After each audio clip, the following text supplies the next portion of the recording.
J'ai eu l'impression d'être descendu un jour dans un sous-sol et d'en ressortir 3 mois après, quoi. J'avais plus d'endroit où dormir. Donc je suis allé voir tout de suite les gens qui faisaient la marche en bas de chez moi. Et m'ont amené là. Le parking. C'est un parking.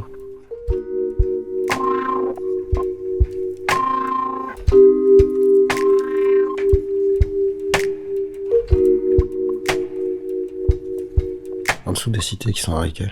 Entre la Poste et le 104. Exactement là. Et le sous-sol il doit faire 3000 mètres carrés. C'est un squat gigantesque. En fait, il y a des gens dans des cages d'escalier, il y a des gens qui vivent là où les voitures se garent, il y en a qui s'installent carrément entre les voitures et le mur. Ils se font dégager de temps en temps, mais ils reviennent tous.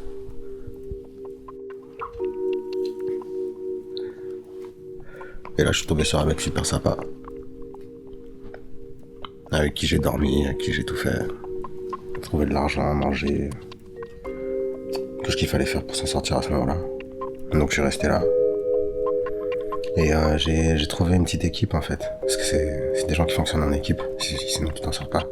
J'ai trouvé une équipe qui avait l'air de fonctionner à peu près, donc je me suis mis avec eux. 3 mecs. Parce que j'ai remarqué tout de suite qu'ils avaient la relation du vieux au moins vieux au petit frère, cousin quoi. Donc je me suis dit bon, je dois être le plus jeune, il faut que je me place à côté du petit cousin, ça va marcher. J'ai pris la place qui était à peu près celle qui convenait à leurs yeux.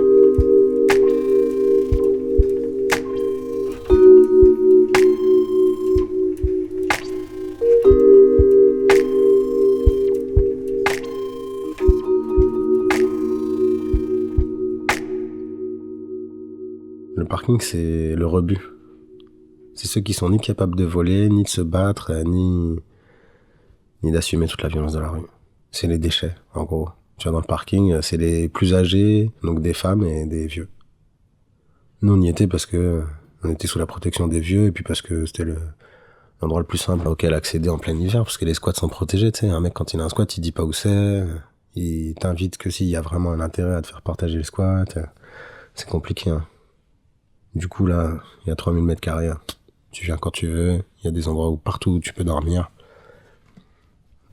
Nous, le truc, c'était de chier dans des sacs en plastique et d'aller les jeter tout en bas de la cage d'escalier.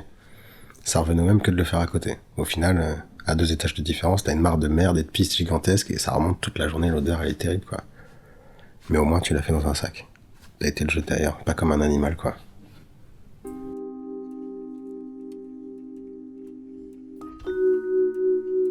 L'endroit où tu peux pisser et chier, c'est la bouche d'égout. Quand t'es un peu respectueux.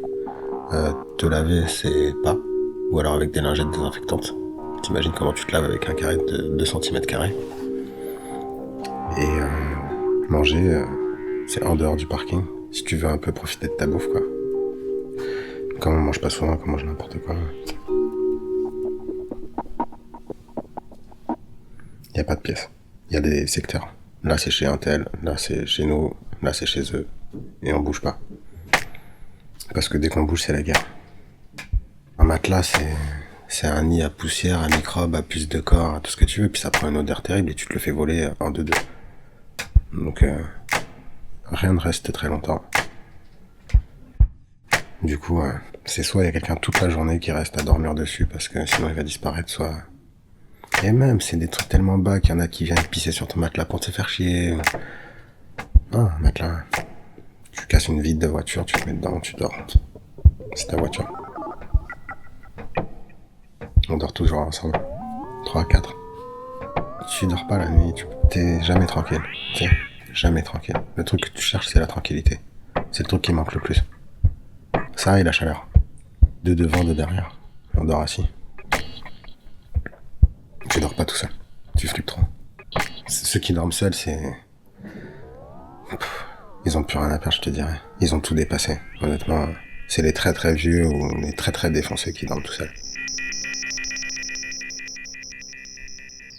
Il y a plein de gens que j'ai vus pendant des mois sans jamais savoir où ils dormaient.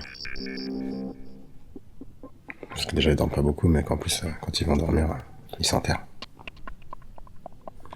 Le truc le plus fou que j'ai vu, c'est...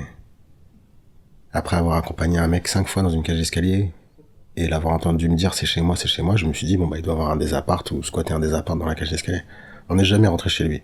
Par contre, à chaque fois qu'on entrait dans l'immeuble, il allait tout de suite à droite, dans le tout petit local à poubelle, il déplaçait la poubelle et il nettoyait en dessous des poubelles la trappe qui devait mener je sais pas où. Mais ça me semblait curieux. Et il écoutait vachement. Il était vachement attentif à si quelqu'un arrivait, etc. Et ils étaient deux. Et le second, une fois, m'a emmené, il a ouvert la trappe, et là on est descendu, c'était chez lui. En fait, ils vivent sous le local poubelle. T'hallucines. C'est là où il y a le compteur à électricité, et c'est suintant. Ça goûte du plafond partout, c'est une cave, quoi. Ça fait 5 mètres carrés. Et c'est rempli de sacs plastiques, de sacs poubelles, de vêtements, de déchets. Sous le local à poubelle. C'est chez lui.